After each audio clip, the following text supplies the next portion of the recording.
This is Real Kyper and Bourne on Sportsnet 590 The Fan. This is Off the Rails Friday on Sportsnet 590 The Fan. Nick Kypreos, JB, Derek Brandeo, Sammy McKee, and Dave Sisboomba. Ready to go in the next 2 hours. We're going to take some texts, some YouTube questions. When, Sammy? Whenever you want, Kippy. I also have a massive fake trade proposal for you guys. Oh, my God. Which people loved our last No, fake they trade. hated it. Oh, Fake- my God. Fake Trade Friday. No. You created it, people, with your interest. Fake Trade Friday. I like the sounds of that. We're going to wait for that one. My mentions have not recovered from that. Oh, you still get the odd, listen, drifter in there. In retrospect, I did make a trade for Timo Meier without including a first-round pick in it, so maybe I deserved it. Oh, very leafy. Yeah, but Nyes is the first-round piece of value. He's more valuable than the first-round pick. Well, the next 2 hours, we've got Mike Russo covers the Minnesota Wild. They, of course, are in town to play the Toronto Maple Leafs tonight. You can hear the game right here on Sportsnet 590 The Fan, pre and post with Gord Stellick, Brent Gunning, Mike Russo in about 20 minutes. Doug McLean is a regularly scheduled hit at 3:45 Eastern. Yeah. I have no idea what he's going to say on the Boston Bruins and what happened last night. And what does that mean for Kyle Dubas and the Toronto Maple Leafs? The Real Admiral, host of Spit and Chicklets podcast on Barstool Sports, will join us in the second hour. Of course, he's from Boston. Proper Boston. Oh, yeah. You can't make a trade like they did last night and not have someone with a Boston accent I love on the it. show. I love it. I love Boy, it. guys, that made Boston better, huh? That's not awesome. I've got some thoughts. Sammy, got some thoughts. Did you cry when you heard that trade? Because all I heard in the last little while is Orlov and Hathaway to the Leaf out of you. Okay. I don't know where I want to start with this because I've been thinking about this a lot since I saw that trade announcement. And I thought, I don't know if I want to, I'm going to say it, that if the Toronto Maple Leafs made that trade instead of the trade they made, they might be closer to a Stanley Cup than they are today.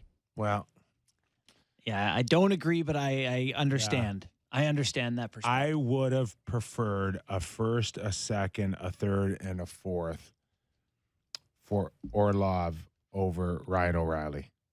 I think that's crazy talk. This to me is we should have got Foligno over Hall for some people, or Taylor Hall for some people, but I think the drop off.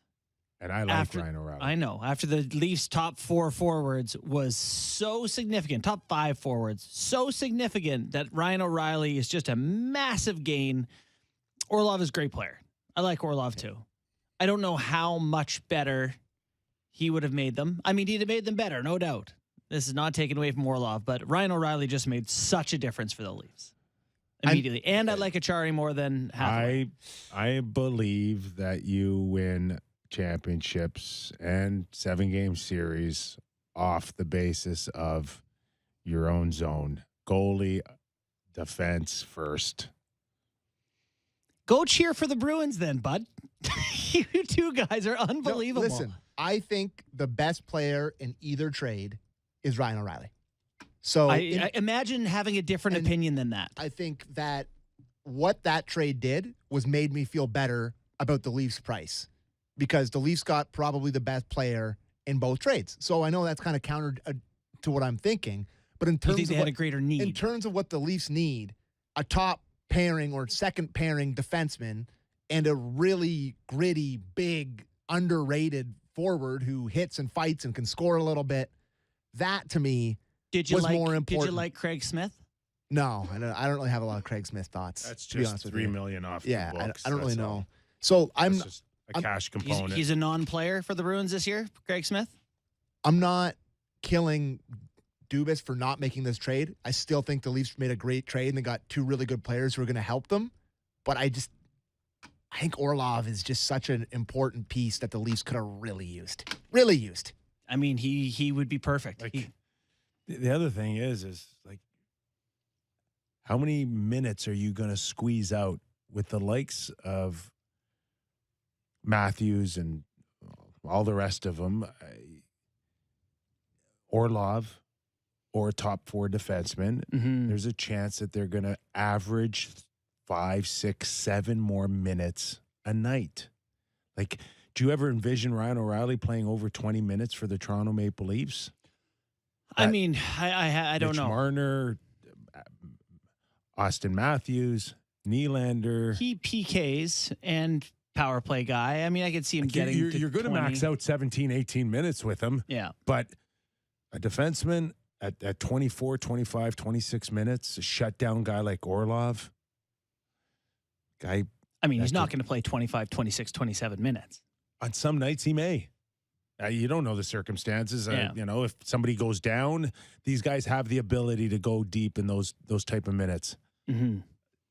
I just, again, if I had my choice, if I was Kyle Dubas prior to the O'Reilly, I think I would have tried to focus on a first, second, third, and fourth on a top defenseman. You know, we've also had the conversation on the show, though, where you've said... I am just getting murdered on YouTube. Yeah. So, Kyper and Sammy. Oh, but Sammy you've is also long said on gone. this show how much you've hated the Leafs' dependence on the top 4. Every day this year, it's like they Top can't 4 forwards. Can't just be these guys. Can't just lean on this. Can't put it all on them. Poor Mitch Marner played 26 minutes the other night. Yeah, I would have liked the balance out on the back end. That's all. Yeah. Right?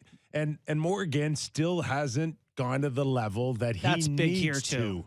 Yeah. Right? And that's the other thing, too. If Morgan was acting like Josh Morrissey all season long, that's different. You'd feel a little better. No kidding. I wonder then if they look at the Orlov trade and they do what we're talking about here and putting yourselves in their shoes and saying, okay, if we did that, how do we look? Do they suddenly go, God, it really changes our team if we go get a left shot guy who's elite? We got to do it. Like, does this incentivize them? The arms race in the East, you mentioned it in your article, right? For me, it was there already. Yeah. This absolutely puts the whipped cream and cherry on top that you have to go now and double clutch on maybe Gavrikov out of Columbus. Really? Yeah. Because there was the sense that there was an arrangement or a pending deal. And a lot of people, and we'll get maybe Mike Russo, who's got a keen eye for this time of year, to maybe he's got something on that. But there was a real sense that Columbus and Boston had something there. Really? And at the last second, this probably came up for Boston, so they changed course. Well, it came up because Washington came up. Washington lost against Detroit.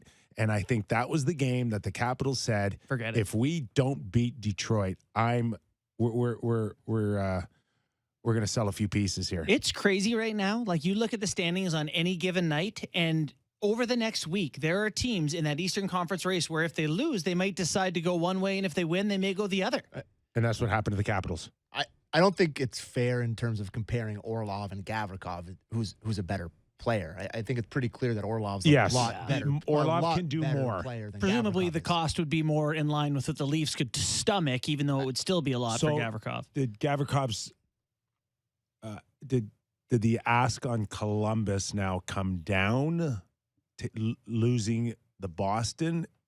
Is there a wiggle room for maybe the Leafs to get in there and not maybe pay as high of a price that they were asking 2 days ago? Or is there too many teams out there that still need a left-handed top 4 guy? Probably still a lot of teams, wouldn't you think? Edmonton. You know, though, you brought this up with a couple guys, and you said that, you know, in the Chychrun deal, would they get Vijmelka? If they did, Gavrikov, would they also get Korpisalo? I've really come around on this goaltending thing where, like, you got to get someone. And Korpisalo, to me, is a great next option for you. So Gavrikov has a lot more appeal in, like, a bigger deal, and now you're talking about bigger pieces. You know my wish list. What's Korpisalo make? 1.3? No, what's yours? Oh, if somehow, some way they could spin Ekholm and Saros. Yes, I love it. I love it. That one would change. Yeah. Now you see Saros going up against Vasilevsky. Oh, And You'd have to Allmark. do an NBA trade where you're like, all right, my first next year, the next year, Yeah. the next year, or prospect. I was saying a draft class for O'Reilly would be multiple draft class for that trade, plus Matthew Nyes. I always want to say, never mind. It's something else for a different day. I always say Andrew Nyes. The guy who used to work Yeah, here. used to- That's all-time blockbuster right there. Do you imagine? But Can you imagine that and then losing? that would you'd have to really. You'd have to move. You do would be persona non grata in Toronto Yeah. if they made all those I don't know. moves. It's this stupid salary cap that Yeah. got to go through hoops. I think. But if, like I said, though, if there's one thing for me that this trade did with the Bruins is that it made me feel so much better about the O'Reilly price and think that, like, now that I can kind of convince myself that this is the going rate at the deadline, like, those are two high prices that got paid. Yeah, Yeah. it is. It is the going rate. Those are no two- question. And either you're in or out. That's the way it works. So I am definitely coming around, and I would actually say go as far as to say I am around on O'Reilly, Yeah. and I don't want it to be perceived as like I'm Mr. Negative, but I just like that trade a lot for the Bruins. Well, I put a higher premium on the blue line than I would for the Leafs adding a fifth very good player. Yeah. And that's what it is. Yeah. A fifth. Yeah. It's not like he's going to come in now and be number 2 on the depth chart. It's still Matthews. It's still Marner. And now Nylander's put himself in there. Mhm. And he's a nice fill-in off those 4 guys. Oh, yeah. But a top 4D would have slid in at number 2 on your depth chart. Yeah. Ryan O'Reilly, that cost you a first, a second, a third, and fourth, is still considered your 4th or 5th best depth guy on the hockey club. Yeah. Yeah, I get the point. I got you. I understand. They still They're top heavy. They are top heavy. They are, the top becomes a pretty deep top, though. Eventually, it's pretty stable once it's thick all the way through. But, I still am curious to see what happens here. I've said it. I wrote it, that they're going to add a D-man. I don't think this is we got Ryan O'Reilly instead of a D-man. I think it's we got Ryan O'Reilly instead of a top D-man.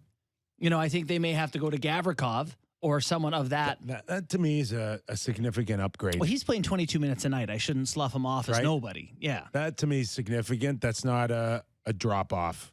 Does it bother you it's that he's lower playing on a tier- bad team? It's a lower tier Orlov. Yeah. Orlov is actually, he's very good. I wonder what he's going to cost. Obviously, the Bruins are just planning on letting him walk, I would assume. But, yeah, does it bother you that Gavrikov would be coming from a bad team or Chychrun would be coming from a bad team? Like, Orlov's been playing games where they've been trying to win and he's playing 22 minutes a night. Orlov's won a cup. Yeah. So So does he's- it make you feel like, can they make the adjustment going to games that matter? Yeah. And yeah. I'm okay as long as they're healthy and Yeah. they feel good.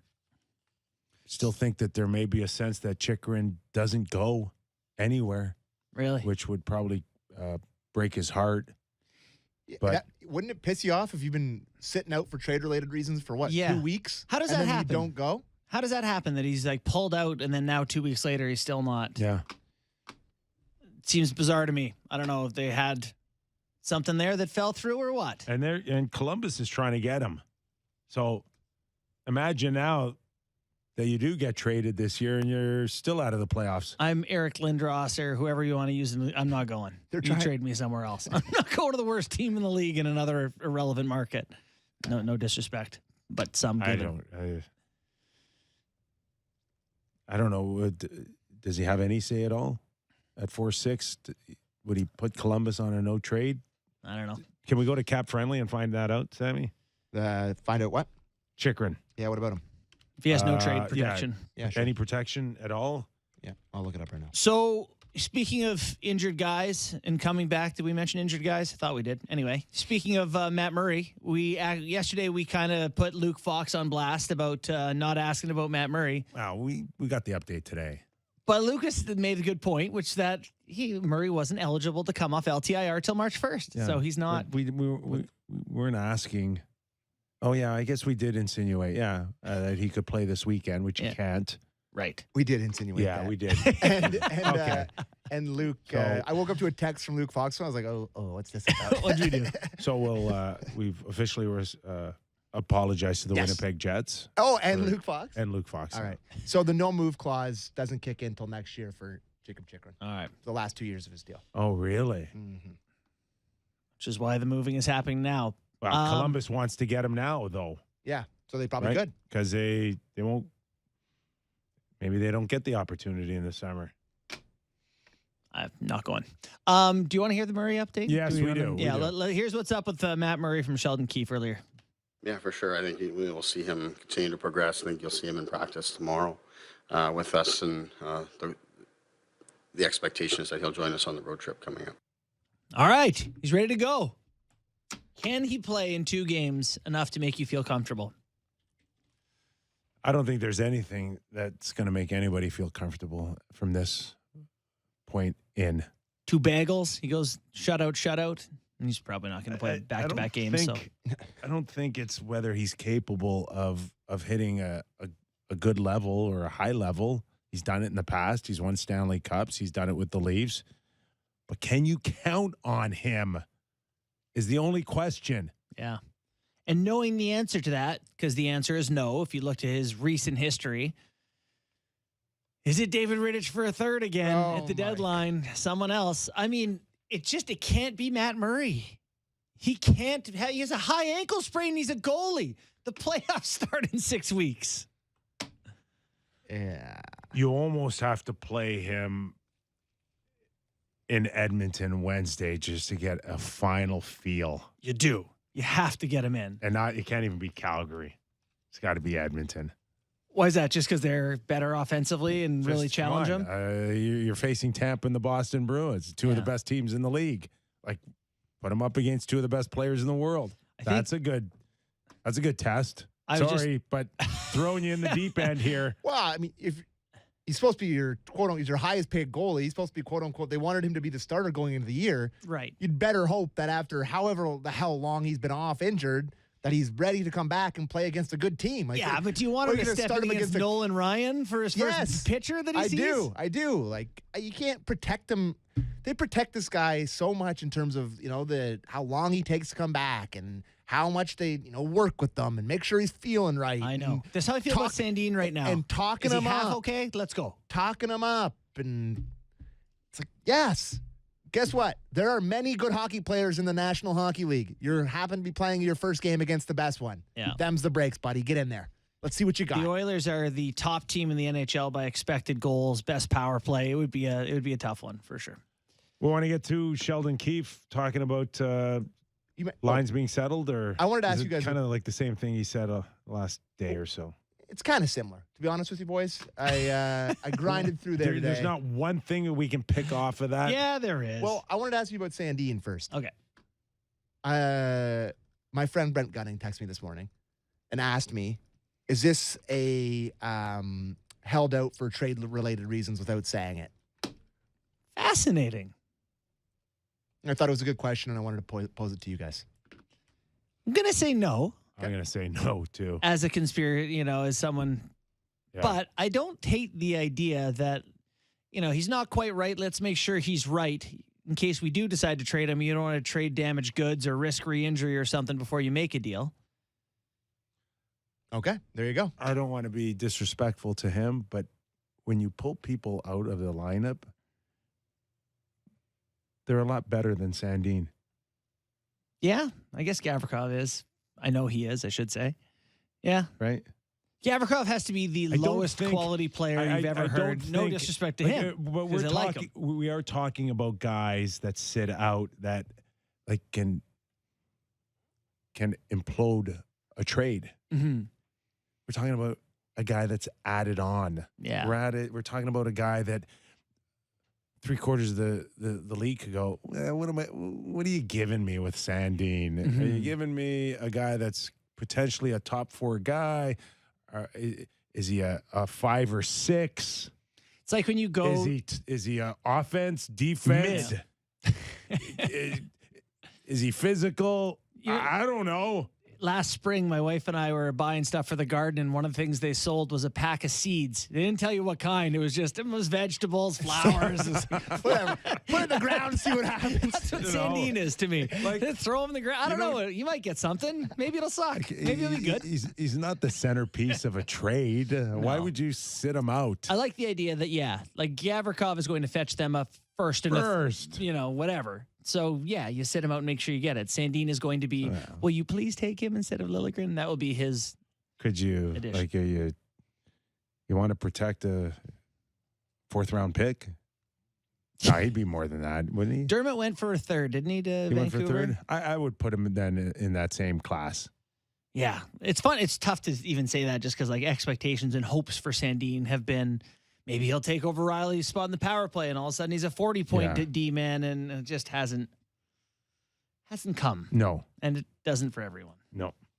All right, we'll wait for Michael Russo. Ryan O'Reilly has played 53 games against the Minnesota Wild in his career, and he scored 16 goals, 17 assists, the most against any team in the NHL for him. So, all right.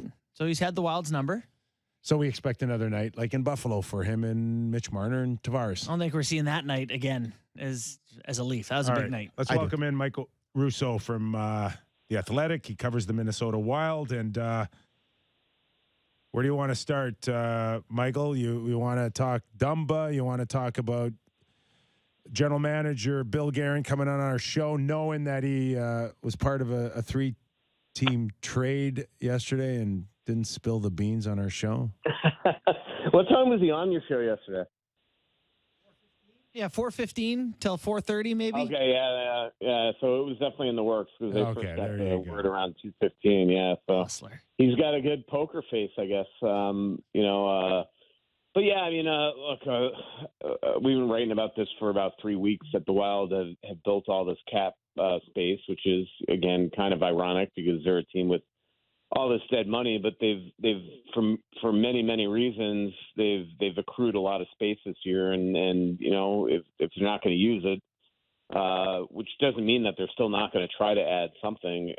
You might as well go get some assets. So in the case of Ryan O'Reilly, the one thing that they did do there was ensure that St. Louis started selling, but also got Ryan O'Reilly out of the conference just in case some of the teams that they were competing with for a playoff spot or could meet in the playoffs would get, O'Reilly, and they were a little worried about that. So it got them out of the conference, but it also got them, future draft picks for very, very minimal cash. I mean, $74,000.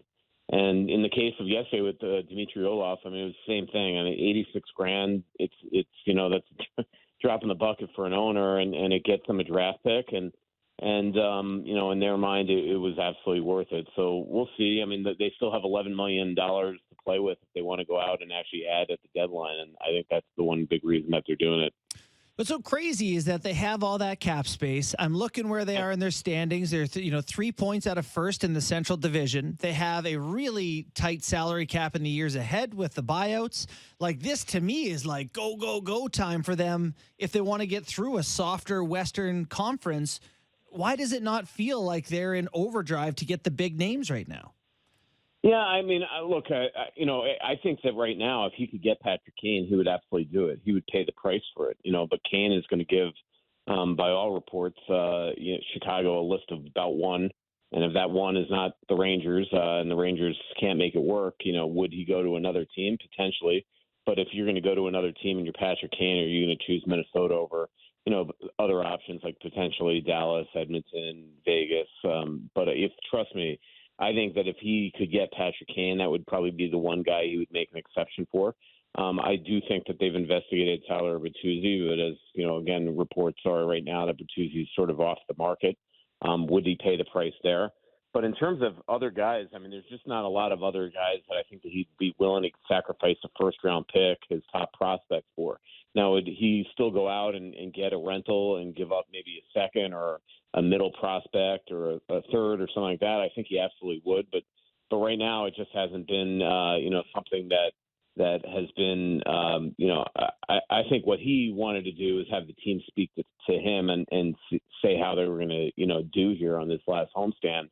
And originally, it got off to a disastrous start. They seem to have gotten out of what were their woes. And as you mentioned, now that suddenly they're back into a position where a couple more wins and they could be on the top of the division. Now Colorado has got a bunch of games in hand and all that stuff. So, I don't disagree with you that, there comes a point where it's like at some point you got to go for it. But right now, the names that he would be willing to sacrifice his top prospects or a first-round pick for, I don't think that he has the ability to get anyway. But, if Patrick Kane, all of a sudden said, hey, I'd come to Minnesota, I bet you there'd be a way that Billy Guerin would figure out how to get it going. We're talking to Michael Russo, covers the Minnesota Wild for The Athletic. Yesterday on our show, General Manager Bill Guerin said that he likes Matt Dumba's game. We have not really heard his name out there. Should we take him at face value that he will not strip this team down in any way, shape, or form? Yeah, I think so. I mean, he would trade Matt Dumba only if he got a suitable replacement for Matt Dumba. And right now, I don't think that he thinks that could happen. Look, Matt is, one, there has not been for the times, not only Bill Guerin, but in the past, Paul Fenton, before that, Chuck Fletcher, that they've tried to trade Matt Dumba. There just hasn't been a ton of interest out there, and that apparently has been the case again. That's all indications that we're getting going. Is that, there's a lot of defensemen out there, and Matt's not number 1 or 2 or 3 or 4 on other people's lists. The other thing here right now is that Matt is, he's played the most 5-on-5 minutes on the team. He's probably playing his best hockey of the season. They've got Jonas Brodin out of the lineup right now with a foot injury. So I don't think that he feels like, one, even if there's a little interest in Matt Dumba out there, that what he could get from Matt Dumba would at all be worth discarding him if he can't get somebody of equal or better back in either that trade or a simultaneous trade. So I fully expect Matt Dumba to be here after March 3rd. I don't think Matt Dumba is going to be here after July 1st. But it just sounds to me like he's just going to kind of look at them as, quote, their own rental at this point. As many prospects as the Wild have that are defensemen in their system, the reality is that professionally right now, there's nobody that they could just put in the lineup and give top 4 minutes. We saw last night, even though I thought Addison and Dakota Mermis did really well, you take John Merrill and Jonas Brodin out of the lineup and things get thin really, really quickly. And now if you get another injury or two, this team could be really, really thin. So I just fully expect that Matt Dumba will be here after March 3rd. So Russo, day of the game for the Leafs, we love to have on the local guys and give us sort of a preview of sorts of their teams. Could you just fill us in on like where the Wild are at in their season, their style of play? Can you give us an update on what Leafs fans can expect from the Minnesota Wild at this point of the year? Yeah, I mean, it'll be interesting how they look tonight, second of a back-to-back. Last night, for some bizarre reason, every time the Wild play Columbus perennially, not just last night, it's just a grind, and they got to exude an immense amount of energy and effort to beat that team. And last night was no different. They wound up winning 2-0, but they had to defend a lot, and they defended well. And they are one of the best defensive teams in the league in terms of every defensive metric. They're getting really, really quality goaltending right now, especially from Philip Gustafson, who's going to start tonight. Especially at home, he's been unbelievable at home. 10-1-1, I believe, in his last 12 at home, and he's just been tremendous for them. And this is somebody I think that we all thought when he was acquired for Cam Talbot that it was almost like an afterthought, that it was just like, a consolation prize because Cam wanted to go somewhere else. And then he's come here and he got off to a rocky start, and he's just been tremendous. And to the point that he started until last night, 6 of the last 8 games with Flowers struggling a little bit, and they started to ride him pretty well here. And so he's going to get the start tonight. They're a team that really has trouble scoring, which has been fascinating to watch because last year they had such ease at scoring. They were third best 5-on-5 team in the league offensively last year. They had a 25 comeback from behind wins, 9 multi come from behind wins. They had something like 12 or 13 6-on-5 goals, maybe even more. Wow. It was crazy to watch them last year. And this year they're actually on the bottom of the league. Other than Kaprizov, it's just been a grind to get anybody else to scoring. If you go through their goalless droughts on this team right now, we're talking, many of the forwards have goalless droughts, well into, almost 20 games. I mean, it's been unreal to watch how hard it is for them to score. And and last night was no different. They got off to a fast start. Here's a great stat for you. Until last night, in the last 17 games, they had 2 first-period goals. I mean, that's nuts. What? Yeah. And Okay. last night they scored 2. So they got off to a 2-0 start last night. And you're thinking, wow, they're going to blow Columbus out. And then they didn't score again the rest of the game. And it's just been like that. So, Kevin Fiala's loss has not only taken 85 points out of the lineup, but it's just had this trickle-down effect throughout the lineup that's made it just so much harder to get secondary scoring. You just pretty much concentrate on shutting down that top line, and you're probably going to win most of the night. So they've gotten themselves out of a big-time rut that they were in for about a month here with 4 wins in a row. But it is still a team that has to defend first, get great goaltending, and then just worry about eking out 2-1, 3-2 wins. So speaking of that great goaltending, is Gustafsson's run now put him in a position where meaningful games down the stretch or potentially a first round could leave Marc-Andre Fleury backing up?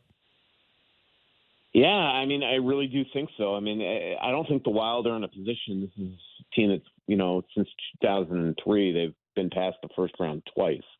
That's just crazy. And last year, even though Cam Talbot had a point streak down the stretch of 15 or 16 games, they went with Fleury.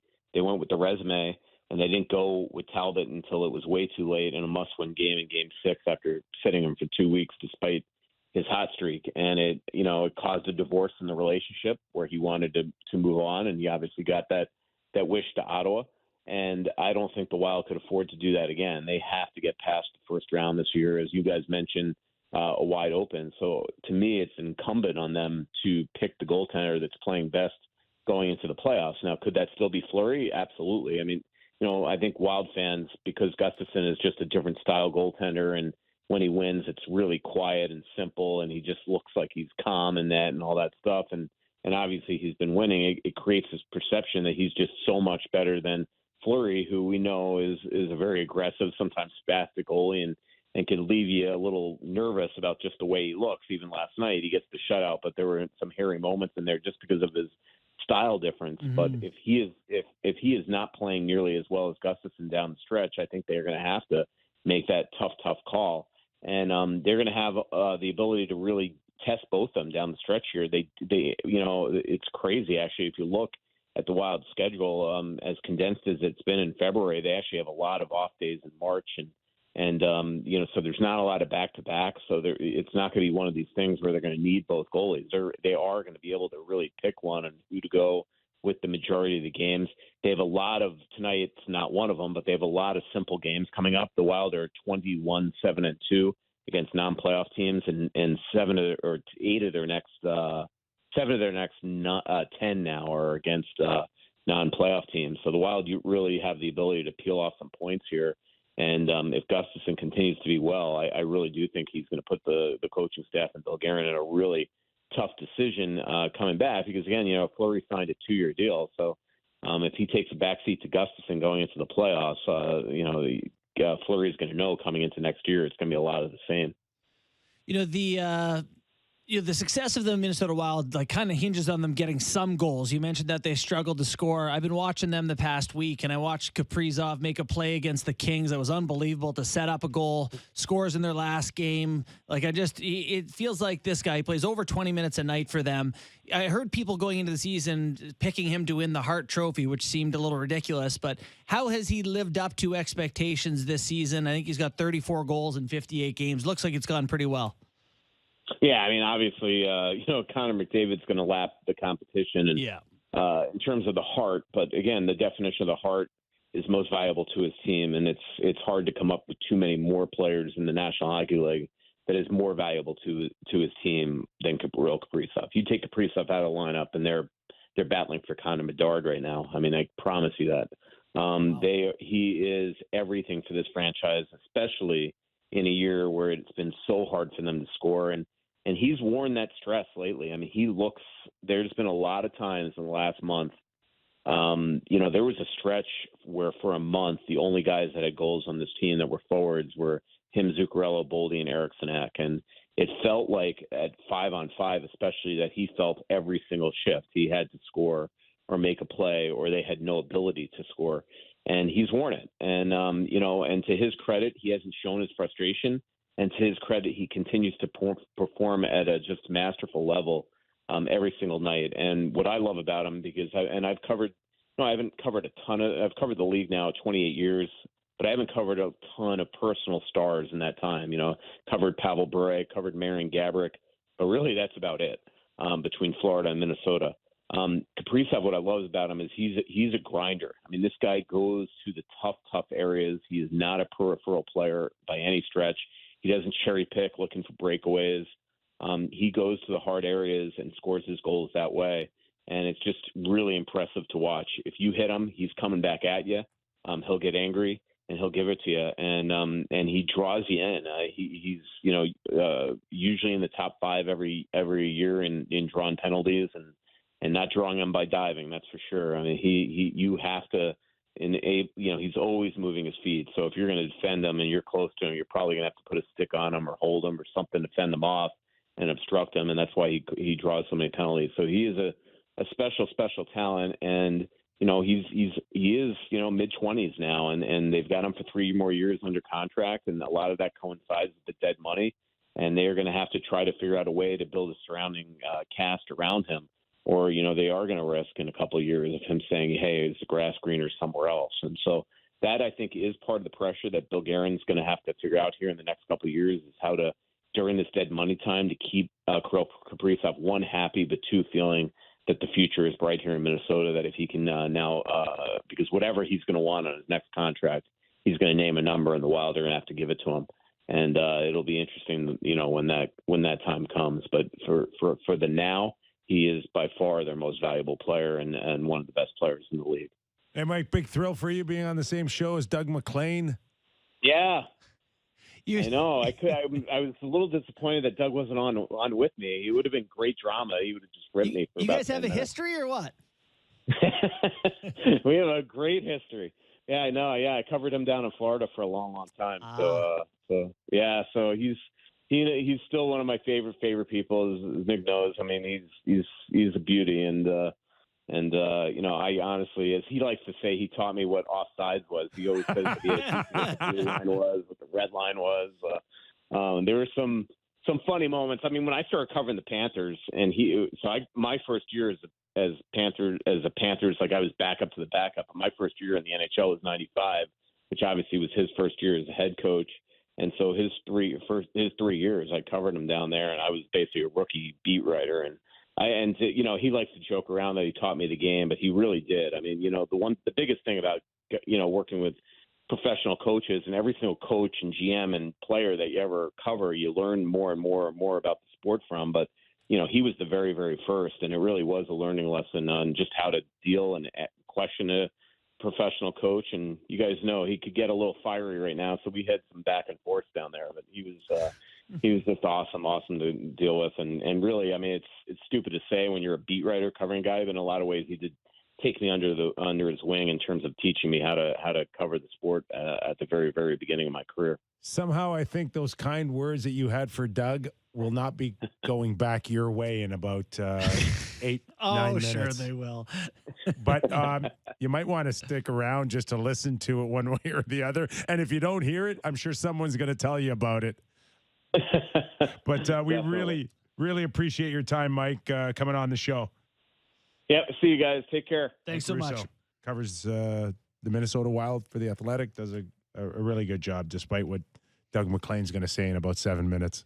Well, how critical could he have been of Doug if he didn't know the game all that well as a new coach? Don't you just at that point just assume the coach knows everything? Wouldn't that be the way to go?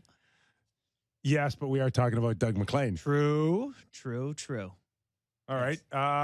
Go to break. Anything else you want to get in before we go to break, Sammy? I almost said Sammy Kapanen. Kasperi Kapanen on waivers today. Yes. Former Leaf, little connection there. Boy, just he never found it, eh? Wow. Just go back and that trade. They ended up with a first rounder, I think, from Toronto, and that was the Phil Kessel. Was it not Kapanen part of the Phil Kessel? Honestly, this is one of the things I'm the worst at. Yeah, are you? No, he was part of that trade. Yeah. I think. What? Oh, the part of the. Come on, Sammy. He came to Toronto through the Kessel deal? Is that what you're saying? What's going on here? No. Yeah. Terrible at this. How did he end up down there? Yeah, Kasperi Kapanen was part of that trade on July 1st, 2015. So there you go. Yeah. Okay.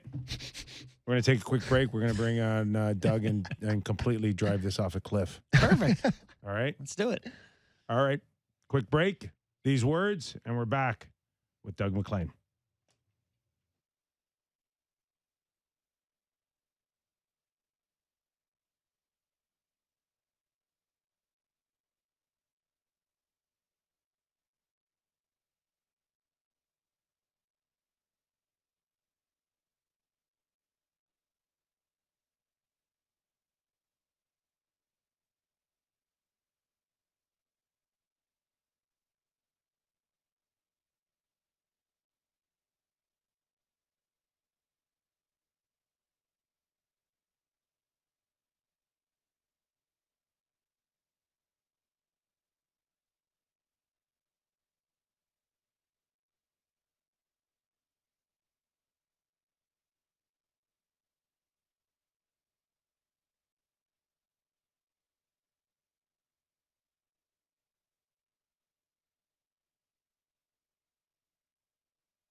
This is Real Kyper and Bourne on Sportsnet 590 The Fan.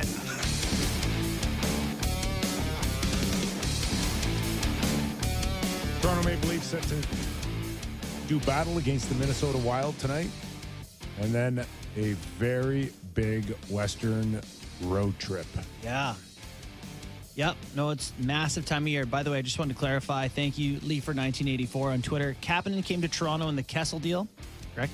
Ended up back in Pittsburgh for a first, which was Rodion Amarov, and a prospect who they traded back to Pittsburgh in the McCann deal. Plenty to get into in the next little while with a guy who's going to have a tough time following up Mike Russo. Can you handle it? Who? Mike Russo was a guest on our show before the break. And Who the hell is Mike Russo? He's a writer for The Athletic. He covers the Minnesota Wild. And I know it's hard at your age, Seriously. but just try to remember. Seriously. He Seriously. covered you. He covered you in Florida. Oh, I know. And he actually had some decent things to say about you. Well, he should. When he started covering us, he didn't even know what an offside was. Now he's an expert on hockey. Seriously. I had to take him up to the whiteboard and show him what an offside was. Now he's one of the preeminent hockey writers in the world. What are you saying? You created a monster? Now he's telling GMs who they should keep, who they should trade, salary caps. I mean, he's a genius all of a sudden. I said, no, the puck has to cross the line for the player, Mike. Listen, Mac, they got to start somewhere. It's not that complicated, Mike. I know. Mm-hmm. Anyway, he's nice. He's a nice fella. He's a nice fella. But That's listen, right. We only have nice fellas on the show. I had a devastating injury yesterday that I was in the hot tub, the pool, the sauna this afternoon I was playing the championship point. We won the match, but I hurt my calf. It seized up my calf. So, but the guy I slammed the ball on, a cramp, a serious cramp in my calf. But the 78-year-old I slammed the ball at, he fell trying to get my shot, and I had to pick him up off the court with my calf muscle hurting. So it was a tough day. Maybe two of you should I'm coming back. Maybe the two of you should just lay off the red wine a little bit. You know, at first I heard ESPN was going to cover pickleball, and I didn't get why, but I got to tell you, I'm seeing it. I'd watch that. Yeah, I know. It's anyway. Okay, so listen, enough. I take it too serious. I take it way too serious. But anyway, no, nice of Russo. I mean, he's a nice guy. I don't want to talk Russo. I like him. I don't want to talk Russo. Okay, I good. don't want to talk pickleball. I want to talk about the Leafs going out. By the way, another guy just sent me a note and said, I hope Kippy's paying you well, because when you're on, he agrees with me 100%. He loves the show when I'm on. Well, we're thankful for that. Can we just I get love into listening to you when I'm on. the nuts and bolts here? The Leafs paid a hefty price for two forwards that no one will argue that they don't make them better.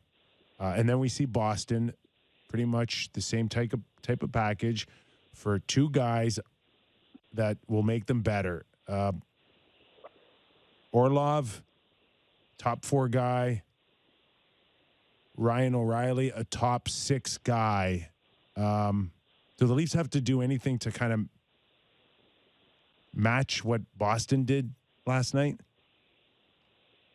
Well, like Orlov's a guy that's sort of become a really all-round guy, in that he's a defender and he can move the puck and create. So I thought it was a great addition. I really did. I mean, I know they were talking Gavrikov. I think they did better with this pickup. You know, I know it was it's a tough price, but they spread the picks out, and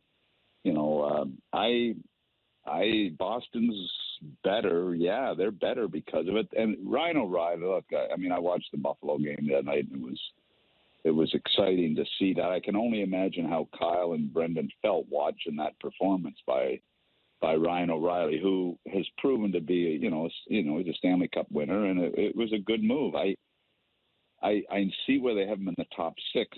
I really would like to see them set up their third line to be a really top third line. And, I know Tavares, he seems to want to play the wing. I'm caught off guard by that. I'd love to see him in that 3-hole with, Chari's a good pickup too for the fourth line.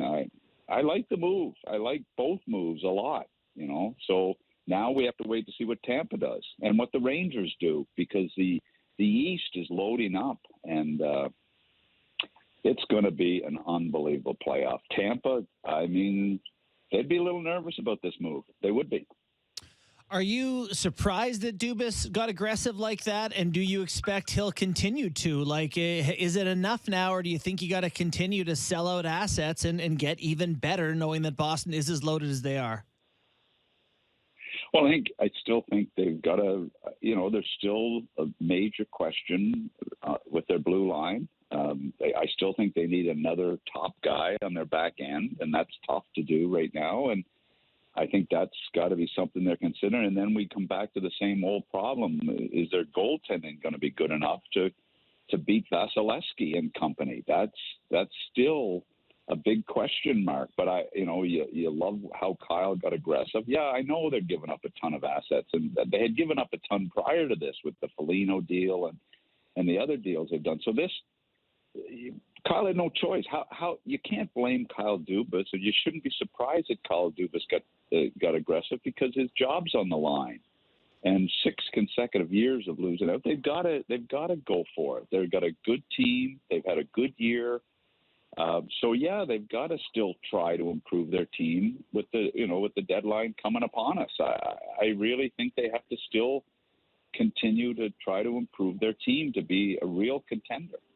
We're talking to Doug MacLean, former NHL president, general manager, and head coach. Mac, did Columbus get caught here with Gavrikov? There's so much talk about a pending deal with them and the Boston Bruins, and what happened? Well, Washington lost to Detroit. That's what happened, and made them sellers. And all of a sudden, Orlov's out there, and they jump all over it. So what does that do to the market? What does that do to Gavrikov? What does it do to Chychrun? Well, it probably, Columbus are all excited about getting these high picks and getting first-round picks for their assets. And I like it. I like what Kekalainen's been able to do, running prices. Maybe he got a little greedy and looking for too much. But my problem is, when does it catch up to you that you continually give these assets away that are core pieces of your team? So, they've got to be a little careful. They've given away 8 plus players from their run when they beat Tampa Bay. And yeah, it's great to have all these picks, but eventually you got to win games. And when you're sitting in 32nd place, I know it's all worth it if they get Bedard, but maybe they got a little greedy, asking a little too much. But Gabrikov's still a good pickup for somebody. I don't know that you want him long term, but I think short term on a 3-year deal or something, Gavrikov could be a good pickup. I know Columbus were nervous about giving him a long-term deal. For whatever reason, they were nervous about giving him a long-term deal, and I'm not sure what it was. Well, we'll be interested to see what happens with him. Obviously, could help the Leafs given their own decor situation. What do you expect to see, or what do you want to see from the Leafs down the stretch with how they use the remainder of their game? Should they be in the look they expect to give you game 1 of the Stanley Cup playoffs? Do you want to see more experimenting? What's the coach's role here on the way to the finish line? Well, I think you've got to get your team ready for the playoffs and focus on playing playoff style hockey. And I think, the addition of a Gavrikov type of guy on the back end would go a long way. They're playing, against Buffalo the other night, that was as good a first period and a half as I've seen the Leafs play, and as from a complete game. So I think they've got to be focused on playing playoff style hockey, not the fancy game, but the playoff style game. And that's what they're striving to do. And I guarantee you Keith is trying to get that through to them. And, you've got to be ready. And in the same time, you got to do everything you can to finish ahead of Tampa. And there's a 2-point spread right now. And, to me, home ice is going to be is going to be important. It's not going to be the end-all and be-all, but it would be nice to jump into the lead in that series. I know they had the lead last year, but still, it's going to be important. But Tampa play playoff-style hockey most nights. But when it's really on the line, they're prepped to play that way. The Leafs, we haven't seen that yet. I think they're capable of it, and I think they still need great goaltending, which hopefully they'll get from Samsonov, but they still need another defenseman, in my opinion, to play that playoff-style game. So Gavrikov would be a good pickup. Chychrun, I'm a little nervous on Chychrun.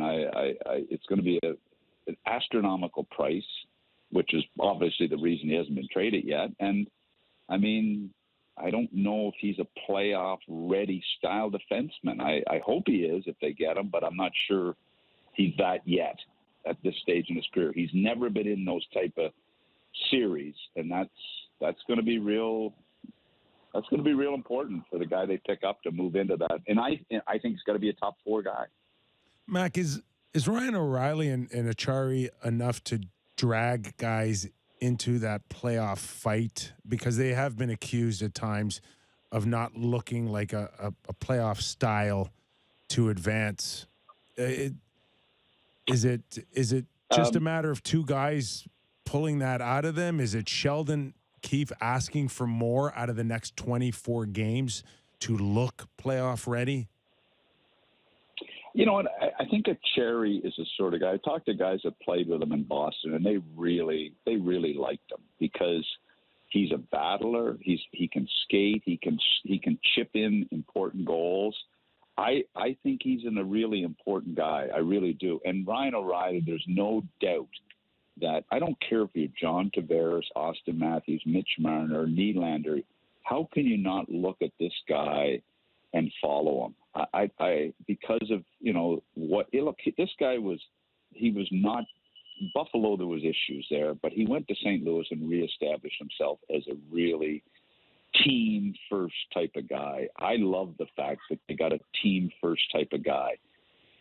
Can he come back to where he was in his heyday in St. Louis? That's a big question mark. You know, he's got the smarts. I don't know if he's got the speed, if that's still there. Obviously, that's a concern. But he's got everything else that you need at playoff time, and that's what I love about both those players. So I think both of them are capable of dragging guys into this fight. I really do. Curious to know what your thoughts on, that 4th line with Alex Kerfoot on it now. It's Aston Reese, Achari, Kerfoot, since the trade has been made. I was looking at their 4th lines in their last 3 playoff series. Jonas Siegel had written an article on it, and some of the lines were, it's Thornton, Adam Brooks, and Jason Spezza. It's Kasha, Colin Blackwell, and Spezza. It's some real hodgepodge 4th lines. Is this Aston Reese, Achari, Kerfoot one good enough? Kerfoot on the 4th line seems strange to me, but what are your thoughts? We've talked about this 3rd and 4th line for 3 years now on this show. Have you guys been on the air that long? 3 years? Oh, it seems like my lifetime. Doug. It feels like it. Yeah, yeah, I know. Me. For me, what about for me? Every Friday afternoon, like I got nothing else to do on a Friday 10 years. afternoon. Like seriously. But anyway, I like that look at that 3rd line. Kerfoot's not the perfect 4th line guy, but you know what? He's smart enough. He's got speed. I think he's a smart enough guy. I think it could be a really good 4th line. I'm not sure about their 3rd line, but I like their 4th line. So, I still think that they've improved. I really do with these 2 acquisitions. And, look, they how can they not be ready for the playoffs, this group? How can they not be ready to say we got to do so? They know what's at stake with this group. They know what's at stake for the coaches, the management, and themselves if they don't do some damage in the playoffs. So motivation-wise, they shouldn't have a problem with that. And technically, Keefe is solid enough a coach that he should be able to handle that with it now that he's gained some experience. But this is an experienced hockey team they're going to face, and it won't be easy, even with these replacements. But this gives them a better chance. All right, I want to keep it within your coaches' fraternity and talk to you about Craig Berube's comments the other night Sammy, do you have the? Let's go to Craig Berube here. I want you to have a listen, Mac, and I want to hear your response. Uh-oh. Derek? Our best players I don't have a problem. play with any passion, no emotion, and no inspiration at all. They don't play inspired hockey. You cannot play in this league without emotion, grit, and being inspired. They're getting paid lots of money, and they're not doing the job. End of story. That's it. Wow. Tell us how you really feel. Yeah. You okay with that? That's that's a coach that's really frustrated and really ticked off. And Craig is a straight shooter and an honest guy, and obviously he was really ticked off. I'm always nervous about making those type of comments, coaches. You typically don't hear that from guys that, from the top guys. I haven't heard a lot of that. I mean, you hear comments, we didn't have a good game, we weren't ready, we up. But that's a shot from the bow, and that wouldn't sit well with a lot of people. I guarantee you that. A lot of players would hate those comments. And we've heard Thomas come out and said he doesn't know what he's talking about. Basically, is what Thomas said about the comments. And you know what? I like Craig Berube. I really like him a lot. I just think he's so ticked off that, does he probably regret saying it? I don't know. You know Craig better than I do, but I would think a lot of coaches have gotten in a lot of trouble making those type of comments over the years. You know that? They really have. Just to follow up what you said about Robert Thomas, this was his quote. I've been a part of this team for a long time, and what he said couldn't be further from the truth. Let me ask you something. Does that put Doug Armstrong in a tough position, because you've got a coach and player on one side, and you've got also an owner out there that needs to sell tickets still to finish out the year? And why would anybody want to go if they're mailing it in as much as Craig Berube says? Yeah, Army backs his coaches pretty well, and he's got a good feel on his group, as good as any GM in the league. But you know what? It's not a good look. It's really not a good look. And owners would be asking some questions, but they trust Army and they probably trust Berube. But it just catches me off guard. I think those are comments that I would recommend to any coach, that you say it to your group and you say it to them one-on-one, or you say it in the dressing room. But I don't like when it comes to the media. I really don't. Oh, I imagine, JB, that was already said. Yeah, I also I like it myself. I agree. Yeah. Yeah, Doug like it? Yeah, I like it. I do like it. I like it because you ever hear when you were a little runt running around the Islanders room? Did you hear Al Arbor talk like that to the media? Not you can't recall that, Doug. When I was 5, no.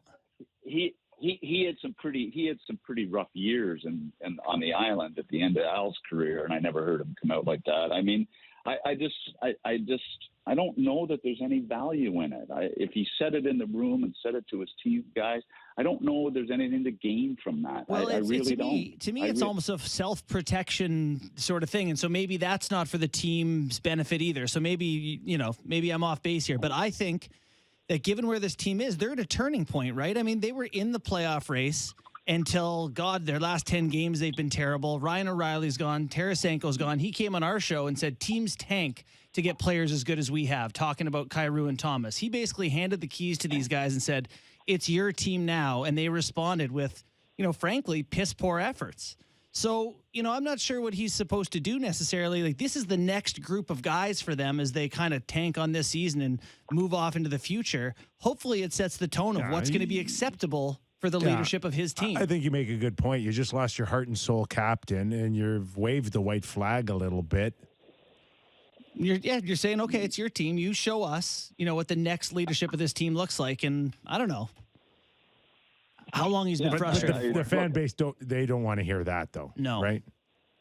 No, nobody wants to hear it. And I still go back, and I want to preface this with saying I have a lot of respect for Craig, and I coached against him in the league, and I know what a competitor he was. But I still don't think there's any value in that, in going to the media with it. I don't think there's any value of it. Like players, there's nothing that ticks players off more than a coach going out in the media and talking and them saying, is that the same guy that's in our dressing room? Is that the same guy? I hear it about coaches all the time. And I just don't think there's anything to gain from it other than, why wouldn't you sit Robert Thomas down and Cairo and these guys and say it to them?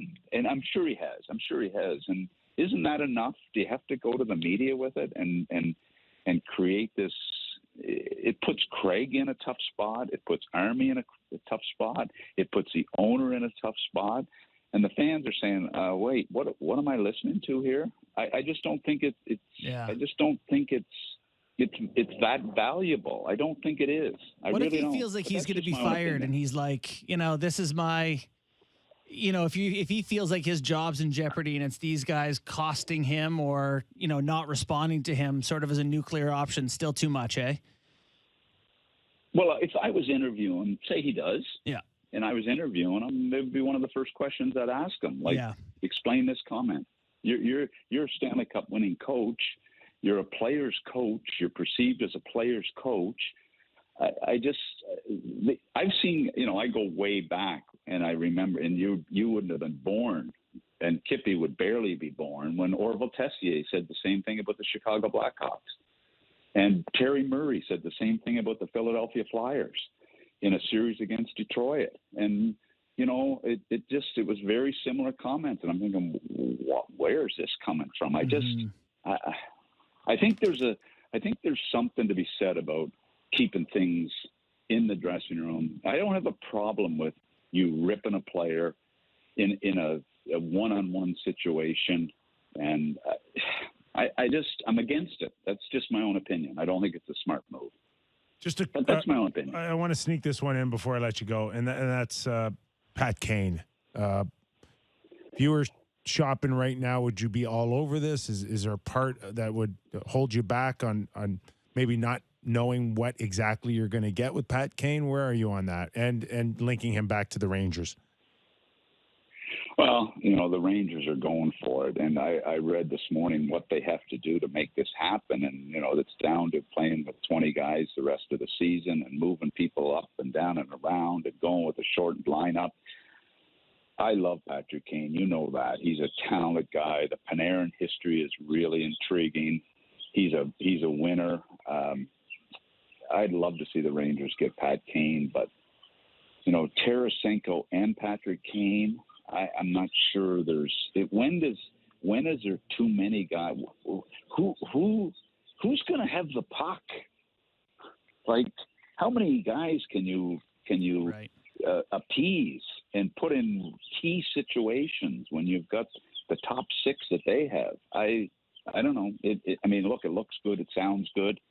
I'm not sure it's the right move for the Rangers. And I love Patrick Kane, man. I love him. If they didn't have Tarasenko, I would be saying, yeah, go for it big time. I'm going to tell you something right now that's just going to absolutely make your weekend.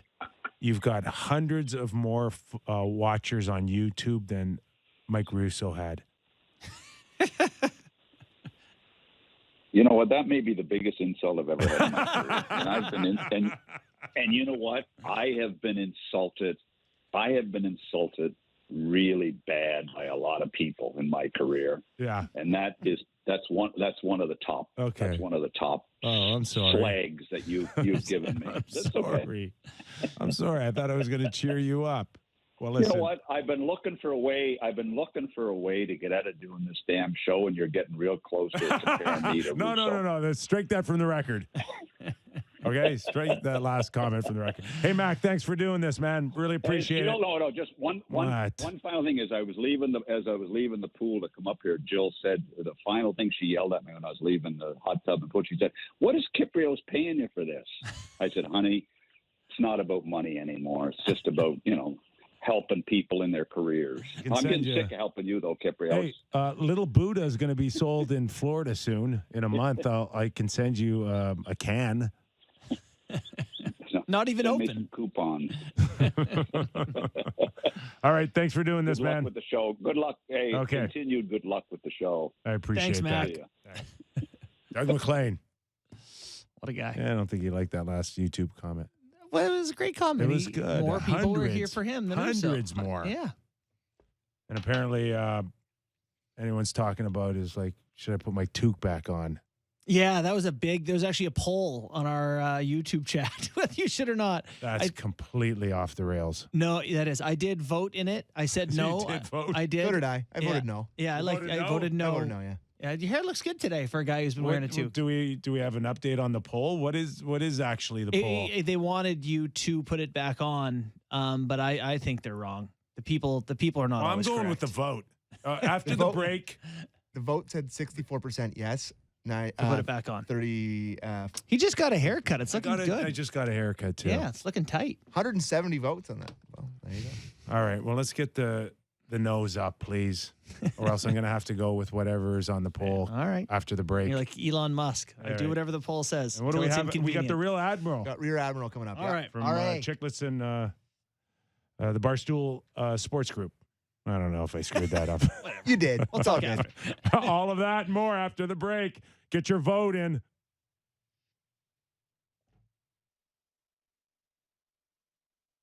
From the City News 680 Traffic Center, I'm Carling Donahue, and this report is brought to you by OLGC Radio. On the East 401, we have a stalled vehicle approaching Winston Churchill in the center lane. The pedestrian is out of the vehicle, so dangerous situation. OPP's on scene and delays from the 407. If you're approaching Harmony Road, a right lane is blocked. A plow hit the guardrail. It is absolutely jammed from east of Brock Road to Harmony.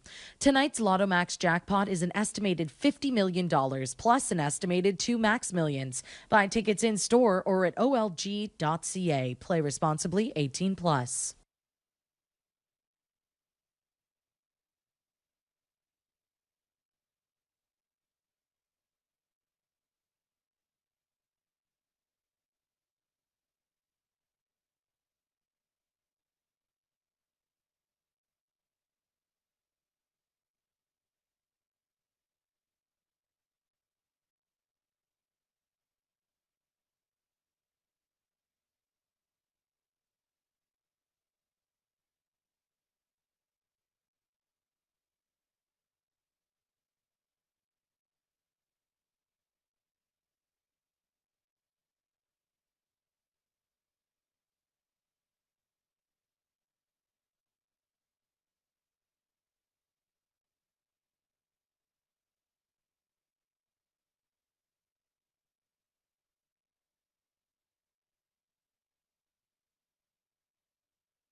is Real Kipper and Bourne on Sportsnet 590 The Fan. Max talking about coming out of the pool, the sauna, and I'm putting a toque back on. Because of an internet poll.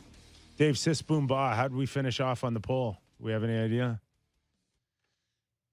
It was 63%. Put your goddamn. I also toque like the idea of Kipper asking Sis for quotes when he doesn't have a microphone. This is he's just yelling at the glass. All right, as we promised, host a Spittin' Chicklets podcast on Barstool Sports. Let's bring in RA. How are you, pal? Good. What's going on, gentlemen? Thanks for having me. Oh, listen, can't have a blockbuster trade with the Boston Bruins and not have a Boston accent in the show. Well, thanks, man. I'm still in shock about it. How they've been kicking tail all year now. The rich got richer, as they say. I'm pretty psyched about the trade. And it's undoubtedly the team to beat right now, I'd have to say. Did this one surprise you? Yeah, and I say it every year, Kip. Like, expect the unexpected. Sammy. You always hear the rumors. I didn't hear Orlov with the Bruins at all from the 9,000 people spreading rumors out there. It just always seems to be a deal that people don't hear coming. That comes, and Orlov and a guy like Hathaway too. I mean, he's a poop star down there in the bottom six. He's talented as hell. He's a great defensive forward. He'll make the fourth or third line, wherever they probably put him on the fourth, I'd say. Plus, he's a local kid. I don't think you can underestimate that. I mean, you guys get local guys all the time up there. They seem to play a little bit better for the Leafs. Well, guys from local, he's a Maine kid. He's going to play his ass off for the Bees. So I'm fired up, man. I really can't believe how much better they got with these guys. Orlov, probably underrated playing, second fiddle to Carlson all those years. And he's going to slot wherever Montgomery wants to put him in the top four. It's a good day in Boston. Good couple days, yeah. All right, you got to help me. I'm dying here. So the Bruins have lost 8 times this season in 57 tries. We've become a Bruins show with Sammy and Kip here, bigging up the Bruins. Is there a soft spot Leafs fans can cling to? Is there somewhere they got to get better still, or is this just the best version of this Bruins team you've seen in years? Yeah, I mean, you could probably quibble with, they kind of, used another defenseman and probably a little bit more depth, and that's exactly what Sweeney went out and did. I mean, if the Leafs fans need to hang their hat on something, I guess you could say Almach's playoff inexperience. That's probably a bit of a stretch, given the way he's playing this year. But I don't know. It's tough to find any chinks in the armor with this team right now. But of course, like Marchand said the other day, records mean nothing. This is all about getting the Stanley Cup. I mean, especially a guy like Bergeron, he's going to go to the Hall of Fame. He's been to 3 Stanley Cups already. He wins another one, he can really solidify himself with sort of that Bork era, the big bad Bruins of the early 70s. So I think this team is going all in, for themselves. Obviously, they don't want a cup, but I think the idea of winning one for Bergeron, another one for Bergeron, is really fueling these guys. All right, is there a feel that one way or another this is it for Patrice and Krejci? You know what? As far as Patrice, I don't think he even knows. I think he's going to see how the year goes. I mean, obviously it'll be a storybook ending. The Bruins when he retires, Ray Bork with a different team, but sort of same idea. And probably same with Krejci. I mean, I think he's probably more likely to retire considering he went to Europe for a year already. And they sort of got the band back together for this year. But yeah, I honestly don't think they know right now. I think they're just kind of winging it and seeing how the season goes. I've heard you guys talking about on your show about the Maple Leafs. You got Biz is giving the Leafs a lot of love. Whitney's pushing back against any love for the Maple Leafs. Where do you fall in the spectrum? What do you think of this Leafs team and their chances in playoffs? Like I said, the Leafs are the pre-2004 Red Sox. They kind of the lovable loser thing about them, but I don't know, man. It looks like they're going to draw Tampa Bay once again. The best goalie in the world, Vasilevsky. Yeah. If I'm a Leafs fan, I don't know, man. I'm probably pooping down my leg a little bit right now. It's like that team is, franchise. The franchise. What am I thinking of? Dynasty. That's right. Too. I'm sorry. Late night. Yeah. That's a dynastic team down there, and Toronto's going to get out of the first round for the first time in almost 20 years.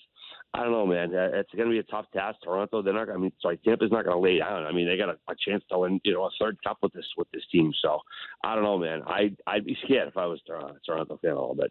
Just your thoughts on the domino effect. We assume Boston's done here. You wouldn't mess with the chemistry anymore, would you? No, I mean, I don't really know that they need anything at this point. I mean, they just got a great defenseman, a great fourth line guy. I can't imagine they'd go do too much with this. They already kind of have too many defensemen right now as it is. But yeah, like I think you just mentioned the ripple effect. Now you're probably going to see Rikoff get traded and whatever else that might have been a logjam there. But I mean, there's still a lot of big names to fall too as far as other teams. So hopefully we get something to celebrate on trade deadline day. Yeah, that's it's been a pretty good one. So, looking around the league a little bit, Colorado's a team that's been injured. They win the Cup last year. Boston clearly the favorite this season. Are you still scared? Does Colorado give you the most fear of any team to disrupt Boston's plans here? Yeah, defending champ anytime. I mean, they may have a question in goal. Well, then again, it really didn't matter with them last year. Kemper didn't put up the best numbers, and they still won the Cup. But, Connor McDavid, I know goaltender may be a question mark with Edmonton, but the way he's playing right now, I'd be scared to go against him, the level he's playing at right now. But, yeah, the defending champs, as long as they're out there, they're probably the challenge. But I don't know. Like I said, the Bees, and if Omar can play the way he's been playing all year, I can't see them not being the team to beat. How about Pat Kane? Does the league need him in New York City right now? I don't think the league does. From a marketing perspective, it would be huge eyeballs. Yeah, I mean, of course, if they get bounced in the first round, it won't matter. But I think, if that's where Pat Kane wants to go and that's the only place he wants to go, then that's where he'll end up. I mean, he can dictate where he wants to go. Tell the Blackhawks, that's the only place I want to go. I mean, then the two GMs should be able to hammer something out, especially with teams taking on a third team to eat some of that money, like you throw them a draft pick or whatever. But I would say it's sort of like Taylor Hall a couple of years ago when he had total control, wanted to go to Boston and, told Buffalo that's the only place I'm really willing to go. And they made it happen. So, if the Rangers and Blackhawks want to make a trade happen, they will, because if that's the only place he's willing to go to, then they're crazy not to come to a deal. It's so funny talking about like where guys will go, given, I want to ask you about Brad Marchand and seeing, some of his comments on Twitter lately, joking about guys not wanting to go certain places. The All-Star game, he was like, if it's in Edmonton, Seattle, whatever, like we'd boycott it. Like Marchand must have like a special place in the heart of Bruins fans, because this guy's not just, an excellent player, guy who's got Hart Trophy votes, but he's also got a bit of that Boston swagger to him. I mean, this guy's going to be a Bruin for life one way or the other, no? Oh, man, I hope so. I mean, I think after how many guys we've seen switch uniforms late in their career, it's tough to say that. But, yeah, I think he's hopefully going to finish his career ahead. His personality is great for the game. I think he's actually starting to win people, fans of other teams over, which is pretty unbelievable when you consider who it is. But, yeah, the Twitter stuff, the Instagram stuff, it's the type of personality that, the league could use a lot more of. I mean, there's not too many Marchands out there, but yeah, he's a poop star again. On the ice or off, he likes to play around. That's for sure. Marchand, Bergeron, Lindholm last year, Orlov this year. Great goaltending. Like the Bruin fans have already planned the parade, have they not? Like you can't envision what a disappointment it would be if the Bruins lost. Best, lessons.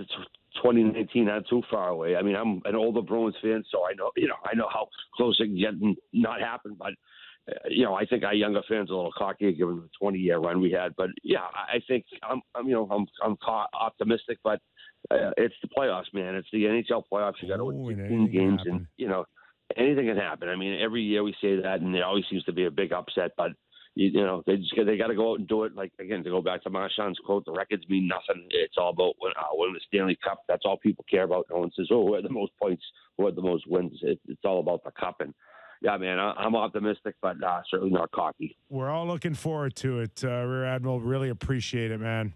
Thanks for your time. Thanks for coming on, RA. Yeah. Thanks, Justin. Thanks, Kip. Have a great weekend, guys. Okay, you too. There you go. You got your proper Boston guy on the. That was perfect. Yeah, perfect. Knows his stuff too. He's been watching this team for a long time. Writes a blog on him. You do have a sense that they know it's so perfect. It's so imperfect. Never works in hockey, does it? It's the best laid plans. Can you go from beginning to end on this run? All you can do is be as solid as possible when the damage starts, because it's a gauntlet to get through the postseason. What is their worst stretch? They had 3. They lost 3 in a row. Did they? I think they did. They did right before they came and beat the Leafs. Right before the playoffs. No. Or I'm sorry, the All-Star break. Yeah, when they came and beat the Leafs on that Wednesday night, that was to end the 3-game losing streak. Is that enough adversity to learn for your playoff run? I don't. Or do they need one more bad stretch to Core really of that feel, team's been really through feel it, good, bad, and otherwise. I don't think they need any sort of education. Do they need one more bad stretch to really feel good about their chances? Yeah, I don't know how that works. They have 93 points in 57 games. Yeah, they're good. And they just added Orlov. So, listen, I hope to everything holy that we are talking about the Leafs having to deal with them. Because that means that the Leafs won a first-round series. Or right? they fell dramatically into the wild card spot. Or that. Which, not going to happen. Not happening. Okay, are we ready for Fake Trade Friday? No, one more. Just one more before we go into that and some texts and all of that. And I just want to follow up a little bit on the conversation because I want to get your thoughts, JB, on, again, the Berube thing. Mm-hmm. And not necessarily, I know we went through already with the comments from Thomas, but just is this just the old school guys taking one last shot of kind of rocking the boat? Because Tortorella comes to mind and Sutter comes to mind, where they're not too scared to just call guys out. Is that the trend now, that you got to be completely honest? Everything's around social media or podcasts is just this being authentic. This is as authentic as coaches can get. Is it not? But it's tough because it's a sensitive generation, right? Kyrou and Thomas are not O'Reilly, not his age with a dad who's a mental health and a mental strength coach. It's a little different with those guys. So I do think you have to be more careful. However, I think with anyone, when you try to get a message through to them enough and they don't respond, you have to use increasingly loud tactics to get their attention. And, there's no doubt in my mind that Berube didn't have this one game he didn't like it and he came out and said that. He probably said it to them in November, and he said it to them in January, and he said it to them in February, and he's just had enough. And he feels like those guys are going to cost the team playoffs and cost him his job. And eventually this is just the loudest way to say what needs to be said. Sammy, you with me here? I listened to that press conference, and what he said was actually at the end of the press conference. And he was asked all these questions. He was on the press conference for probably about 2 minutes and 30 seconds. And he was given the reporters were basically like, your team's pretty bad. Like, they're not. And he's like, yep. And he was kind of short, trying not to say too much. And then towards the end of it, he finally got one. He's like, look. And he said what he said, and then he got up and left. Okay. So he was incredibly, you could tell he was pissed off. They kept asking him over and over and over and over. I don't like that as much. That means it's not calculated. And he finally was like, I'm saying it. Yeah. So I thought I would add that for context. One last follow-up on this for you, Sammy, representing Leaf Nation. If that was Sheldon or another coach saying that in this market, how would you and your Leaf Nation respond? I don't want to put myself in the shoes of the St. Louis Blues right now, who are at the downturn of their time. So it's a hard one to kind of look at. It's the Leafs are at the peak of them trying to compete. But it's a hard one to put yourself in, because I think it's a complicated relationship with the way the Blues are, right? If you're a fan of that team, it's very similar almost to the Raptors. Like, you had just won a championship in the same year that the Raptors did. Yep. You are as a scrappy team that kind of was unexpected. And then they did the opposite of what the Raptors did at this deadline. They traded their guys, right? So you're just kind of in that afterglow still, sort of, where you're supposed to be kind of appreciating the fact that you still won a championship, but you're kind of not. Yeah. Like, people are like, oh, you got a championship, but you're also like, yeah, but I'd like to win this year, kind of thing. So I think it's a complicated one. You'd probably be happy that the coach said that, because you just want a chunk of meat. You're pissed off that your team sucks, and you want the coach to say something. It would be coach has lost the room. Who are the guys going to ask for a trade to? Is the coach going to get fired now that the guys aren't, they got the long-term contracts? Get rid of that guy. Yeah, like it would be speak to now what? Now there's a rift in the room between the highest paid guys and the coach, and it would have had a similar effect of when they lose in the first round the last few years. Remember all those comments and what's wrong with them, and I can't do that again. it went. I mean, it was pretty strong when they lost last spring, right? From who?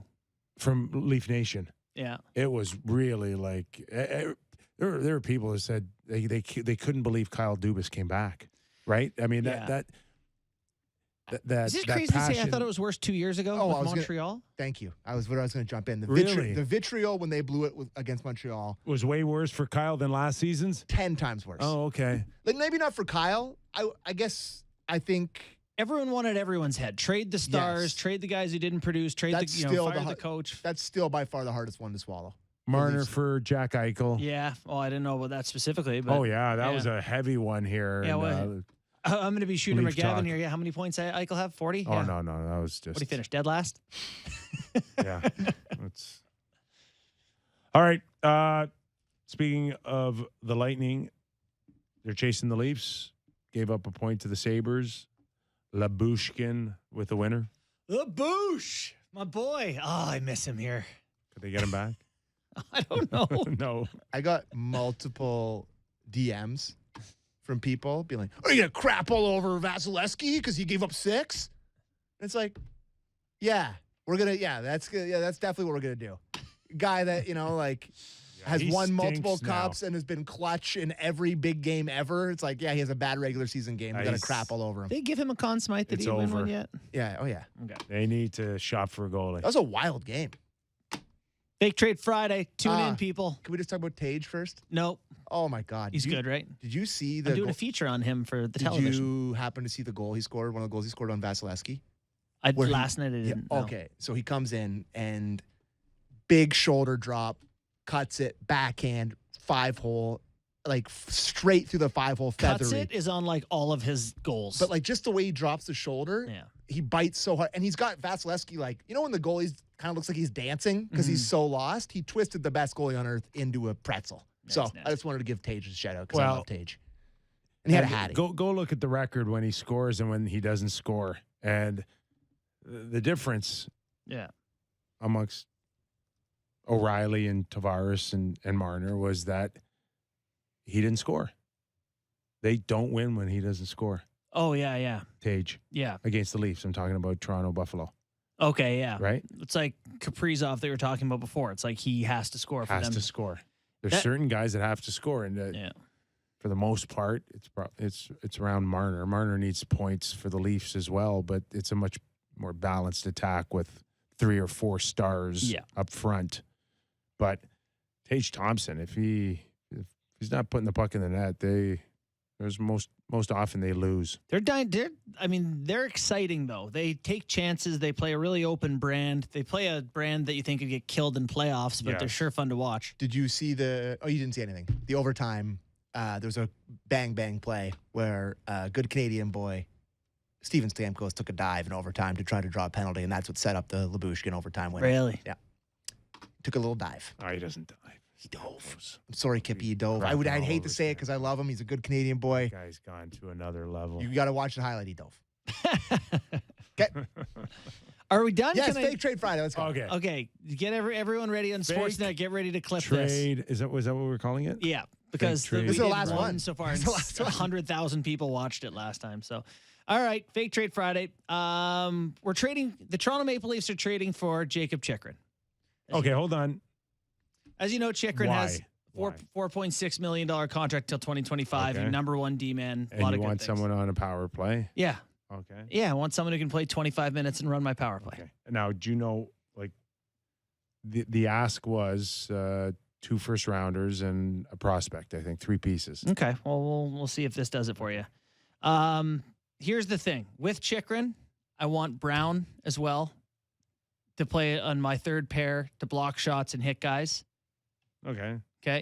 And then we're going to get a third back from Arizona as well. So it's Chychrun, Brown, and a third. And going the other way is Matthew Nyes, Rasmus Sandin, Timothy Liljegren, and a first in 2025. Matthew Nyes, Sandin and Liljegren? Yep. A first in 2025. That's the big version of the trade. There is a smaller, downsized one. It's too much. You're giving up too You're much. giving up too much Yes. Yeah, you are. there. Nyes, a first, a couple years from now, and 2 D-men. Boy. Yeah, I think you're giving up too much. I'm hanging up the phone. Kyle Dubas. You got 2D coming back. You got Chychrun and Brown. Mm-hmm. Yeah. Brown's a monster, by the way. He's 6'5", 220. Yeah. And he blocks shots and hits. Yeah. And Chychrun's going to be here for 3 years on a cheap deal. Like Hagel, you got to pay for that deal. And you get a third back, too, in my deal. It's not my deal, actually. It's a guy I've been texting with, and I don't have his permission, so. Yeah. Okay, well then, all right, hold on. Maybe a third, a first and a For third. simplicity's sake of everyone listening, then, can we do Liljegren, Nyes, and a first in 2025 for Chychrun? That's Liljegren, Nyes, and a first in 2025 for Chychrun. I if my choice is this or nothing at all, I have to go with you. You would do it. Yeah, I would do it. So what I said to him was, first, I'd want to know if they would take Sandin over Liljegren. Yes, that is the a very important 2025 question. appeals to me. You know, pushing that off so you can still have your 2024 first. You know, Liljegren's really, like, we've talked about this, but Liljegren's like playing at the end of games for the He's a Leafs. player. He's kind of too important to them right now. He is to on trade. their second PK pair as well. Yeah, You know, like he he's- plays with Gio. Yeah. I'm starting to hear I ain't doing it. some things like they don't want players back. They don't want to take on now. They've both got 1 year left, right? At 1-4, both of those guys. They do. But they're in a bit of a financial crunch, and I don't know how bad it is. Some are suggesting to me it's worse than Arizona is? Yeah, Arizona. Wow. And Who could have seen that coming? I mean, it's every they 9 months. I don't know if they'll want Liljegren or Sandin. They just may want. Okay, here's Nyes and a first. Give us Chychrun. Yeah, Nyes and a first, and Nyes and a first and a third. Yeah. I think could get it done. Yeah. Really? But I don't know where they would be on the cap. I don't know if it'll work. No way to work. Feels And like what's they're just- Brown at? I don't know. Yeah. Like you got to jump through hoops now with your salary You do. cap. Yeah, they would have to figure something out. You know, because there's no salary cap in playoffs, you wonder if they cut their roster down to 20 guys on the way in to just. I found it so interesting to hear that the Rangers may have to play with a shorthanded just to slide in Pat Kane. I'm like, Yeah. come on, it's the NHL. Can't be undermanned. No. Josh Brown makes 1.275 Yeah. this year and next. I'm sorry, Bourne, too much. How about Sandin, Nyes, and a first in 2026? I don't know. All right. Tried to make Listen, chicken work for us, guys. but- I've declared that the chips at in the middle of the room, or in the middle of the table. So if my only option out there is Chychrun and giving up Nyes, I would take my chance. Love it. Love it. Mhm. I'm telling you, you gotta you. The alternative of losing in the first round on a rental on Ryan O'Reilly, like you think you're going to re-sign Ryan O'Reilly losing in the first round? No. But if you win, do you think if you win a round or two? Well, there's already some people talking about what would Ryan O'Reilly get out of the Toronto Maple Leafs. Like, what would you sign him for? Mm-hmm. And it's like it's a double-edged sword. Like the answer is you probably don't sign him at all if you don't get out of the first round. But if you do get out of the first round and he's incredibly valuable, where do you think you're going to sign him for $4.5 million? Yeah, he plays great, and all of a sudden it's like He's playing a great. $7 million center at least. No, he's made a strong argument that he's still as good as he's ever been as a 200-foot centerman, and that price is $6.5 million. Yeah, and he says I want $30 million for 4 or 5 years. We got a question about this from Leafs Truth on Twitter. What would a realistic Ryan O'Reilly contract extension look like? I don't think you can go more than 4 years. He given his suggested age. 6 years, $6 million times 3 years, or 4.5 times 5 years. You know what's interesting is like what was Kadri's age when he signed this summer? I think a year younger. So Kadri was 31 and O'Reilly's 32. Do I have that about right? Yeah. So he just went 7-by-7. Oh, listen, I don't think that. No one's given Again, O'Reilly 7 years, But what are we watching here? Did he help you knock out Tampa Bay in the first round? But this Did is he gonna be go the difference for you toe-to-toe? between being worth $49 million Right. or $4 million a year. Did he go toe-to-toe with Braden Point? Yeah. Did he go toe-to-toe with Anthony Cirelli? Steven Stamkos? Did he rise? Did he One do thing it- is, everything that Leaf fans had hope? yeah. Then why isn't somebody going out there and giving him $35 or $40 million over 5 years, 6 years? Young team like one of those Buffalo, Detroit, Ottawa team that says, hey, we could use some veteran leadership. We're about to turn the corner. We need, solidify second line center. I see it. Yeah. But, the one thing is you can't play good here and sneak by. Like if he plays good, his value is going to get blown up. Yes. And that's the dilemma for the Leafs. But then again, Giordano played really well, and he just decided to play for less because he wanted to be here. But What's it matter to O'Reilly? listen, We don't know what his priorities are. there was no market for Mark Giordano. There was no market for him. Okay, maybe he could go somewhere and get $1.5 million. We're not talking. It's apples to oranges here. Yeah. Giordano had nowhere to go. Seattle, they said he couldn't play 5-6 on our team. It's not even close. Well, if that's the case, they're terrible at scouting. Mark Giordano was really Spezza at the end. I'll pay to play. In fairness, Spezza at the end was a wonderful contributor in the Leafs at $750. I mean, he was a great player for them. He led their team in playoff scoring the last But year. nobody else wanted him. Nobody else was going to pay him $1.5 million. All right, we're derailing if we're just going to dump on Giordano, who's been a wonderful player for I'm not years dumping on here. him. Yeah. I'm telling you where the market was for him. Yeah. And it's not even close to Ryan O'Reilly. No, I understand that. I That's totally all. get. I'm not dumping on him, and he's been awesome, and he's done more than you could ever ask. Yeah. But that's not Ryan O'Reilly. No, he's in a come different boat July. for sure. Okay. Are we on to questions? Yeah. or- Yeah. Yes. Did Did we have Thomas responding to Berube? We're past that. Let's we're move on. past it. But the interesting thing I found out from that is that Robert Thomas does a weekly hit on ESPN radio in St. Louis. Think they pay him? Think they give him like a couple $100 to come Yeah, on? a little beer He's money. making 8.5 mil, and I they're don't giving. have anything. If I was St. Louis, Doug Armstrong, Craig Brewer, I'd have no problem with Robert Thomas standing up for himself and No, you No, with you'd his want him to say pride exactly that. and what a great message Yeah. Of to all my season ticket holders. course, I Right? care. Players saying we care, and that's not the case. And Craig probably let his emotions get the best of him, and that happens sometimes. And let's all move on. Yeah, I agree. I got Tom Brady did a weekly hit in Boston when he was with the Patriots. carries right? a little bit more weight, I'd say, than Yeah, Robert carries a Thomas. bit more weight. My point is, what's it cost us to get Matthews for a weekly hit? Oh, my What's his weekly rate? Do you think? We got to get some Balenciaga jackets to pay him with. Pay him in jackets. Pay him in Gucci toques. Gucci toques is all I get. No other apparel, just toques. It's gonna be $2,000 a week. Yeah, What else do we got here? You guys ready for some questions?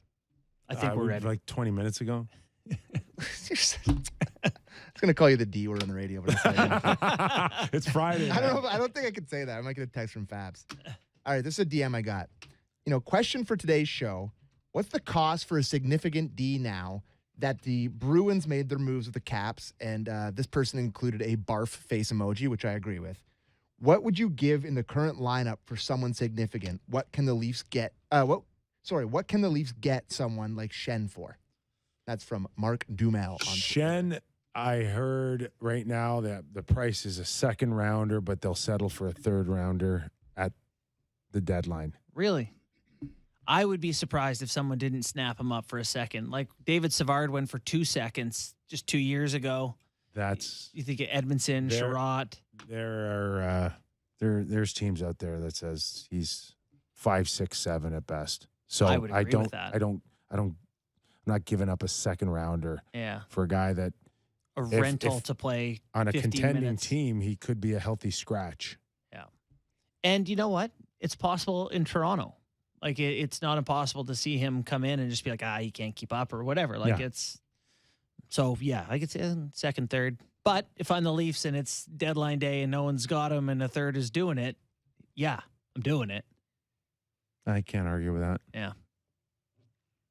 What we got here? This we just got this one. Not a question, but we keep talking about Arizona taking on salary. But they just traded for Shea Weber. Could they not package him with Chychrun to the Leafs for LTIR space? There's only so much. Sounds good. Is that something you can do? I don't know. But you're right, Kip. You can only go so far into LTIR. Yes. Yeah. I think it's like 10 or 11 million or something. And so I wouldn't. You would need Brandon Pridham in here, or David Cap Friendly, which I assume is his last. David Cap Friendly. Yeah, I can't go that deep. I'm not that. Sorry to put you guys on the spot with the. Well, it's a great question. On what's allocated and where's the max and. This is what kills me when we talk about a lot of these trades and we go, well, they'd have to move some money around to, get that guy in. It's like, okay, well, someone does that, like they would have to do that. It's impossible for us to go, well, he's a free agent 10-point BC3, so I don't know. Some of them are tough. When we had Bill Guerin on and I threw out the figure of $100,000 for a fourth rounder and it ended up being like 72,000. I'm like, doesn't seem like that much. Cheap. Oh my God, the Leafs would be dying if they could buy picks for $70,000. Oh my God, they'd have every pick. Wonder what a first round pick. There is a part of me, if I was an owner and a general manager asked me that, and Can I want to buy a fourth round pick for 75, 80 grand. It's like I'll be like, no, I'm gonna go with the BMW. Right? Driving away in your Tesla Cybertruck. I think I'm gonna pass. Well, you know what? I've seen your fourth rounders. I'm going to buy a car. That's right. Let me just check your history. 10 years of drafting, never hit on a fourth. I'm not buying a 16-year-old in the dub right now. I'm going to buy a Mercedes. I got a couple quick one here. This one's from Ross D. Nicola. You should do an over-under on drop calls for the week. What would you set the line at to be? 4 or 5.5? 4.5 is a good number. 4.5. So we'll set that for next week. And are we going to take the over or the under? I'm going hard under. I'm taking the under too. I think we've been under that 90% of the time. Maybe we set the line too high. Okay, we'll set it at 3.5. You have yet to disappoint me. I'm going over. By the way, we got buried for our Tiger Woods picks from PGA guy. Well, I got a DM from a PGA Tour guy. You be getting DMs, huh? Yeah, I get a lot of DMs. I got to open DMs and people just feel that I guess I'm the most accessible of the three on the show and I get hammered. But this is from, I read his question actually, but Mike Dumal, I think that's how he pronounced his name. He's a swing coach, does a lot of golf stuff. He said, I'm a performance coach and consultant on the PGA Tour and a coach golf for a living. And I wanted to send over a hot tip. If you want free golf products from companies, stop having brutal takes on what Tiger will shoot and be way off. Send me this stuff. I had the under. Yeah, and he shot a 69. I had the under. Send it to me. Last one, because I think, is Tanner Jeannot on the Leafs' radar? And that's from Toronto Sports Narratives. He's on everyone's radar. Do you know what I mean? Not going to give him up. No. And he's not even, he's not Hathaway or Achari where they're going to need a new contract. He's an RFA, if I'm not mistaken. He's also a borderline star. He scored 25 times and led the NHL in fighting in the same season. You don't give that guy up. Yeah. He is unbelievable. He's a valued guy. I know he's struggling this year badly in terms of offensive production, but the Preds are no good. I did a show with Luke Gazdick, who basically was saying that maybe he needs to fight less. Like if you're fighting a dozen times a year and you can score 25 times in the league, that's pretty cool. Maybe shift your focus though to the stop punching big men part of it. Yeah, he's going into Tom Wilson territory. Yeah, and he fights guys like that. One more quick one because it's from Owen Sound. Who is better, Justin Hall or Luke Schenn? You would prefer to have Luke Schenn in the playoffs. Yeah. Owen Sound, we don't have time to answer. That's Greg. That's Greg. It's Greg from the Sound. We don't take Owen Sound questions. I had to sneak We get enough Owen Sound input per show. I think I bring down the question again. Hall or Schenn? Justin Hall or Luke Schenn? Game 1, playoffs for the Leafs. Who's in? Oh, gosh. I'll try Luke Shen first. Yeah, I don't even like my answer, but I just I know they it's don't have any edge. it's sexy amongst Leaf Nation to hate on Justin Hall, but I probably would take Hall. I mean, I probably would too, but I do think they need edge. I'd like that physical element to try. Yeah, just to mix it up a little bit here and there. You remember Lyubushkin in that first playoff series, and I know he wasn't perfect. He made mistakes. He shouldn't have been playing on the top pair, but he ran some guys.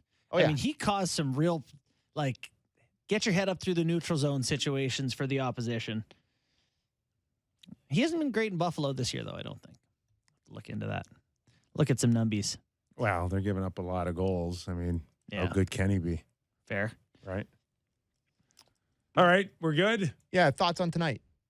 Minnesota Wild. Sam and Justin are doing the Leafs Talk post-game show tonight. We are. I think Austin should be good for a couple of goals tonight, coming off of a very quiet game earlier this week. Wild on a back-to-back with travel. They don't score much as is. Leafs with the best line in the league. Yeah. You know, tough not to see the Leafer victory It'll tonight. be fun. A rare Friday night. No Saturday. No Saturday. Friday, Sunday. Not for me. They're going back to a hockey night, Ottawa and Montreal. No, they're not. Yeah, they are, I think. Well, What choice do you have? I mean, signature game. You can't put Leafs on every Saturday night. It's got date night written all over it. I'm going skiing on Saturday. Are you? I am. Go to Blue Mountain? Yes. Our thanks to Mike Russo, Doug McLean, Rear Admiral. Who? Rear Admiral? Rear Admiral. Admiral. Thank you. There we go, Kippy. All right. David Sisboom-Baugh is playing my Next Reward app. He's closing in on a $10 gift certificate. I don't like it. I don't want to give it to him. But I might have to. All right. Derek Brandale, thanks for a great week. Sammy McKee. JB, big plans? Work, buddy. All right, there you go. Are you on tonight? I am, yeah. Okay, your job tonight is to drop the real Kyper and Bourne somewhere in the show. You got it, buddy. It'll be in. It'll be in. All right, and thanks to all of you for sticking around, dealing with us all week. Have a safe weekend. Give us a rating and a review if you got time, and we'll see you on Monday.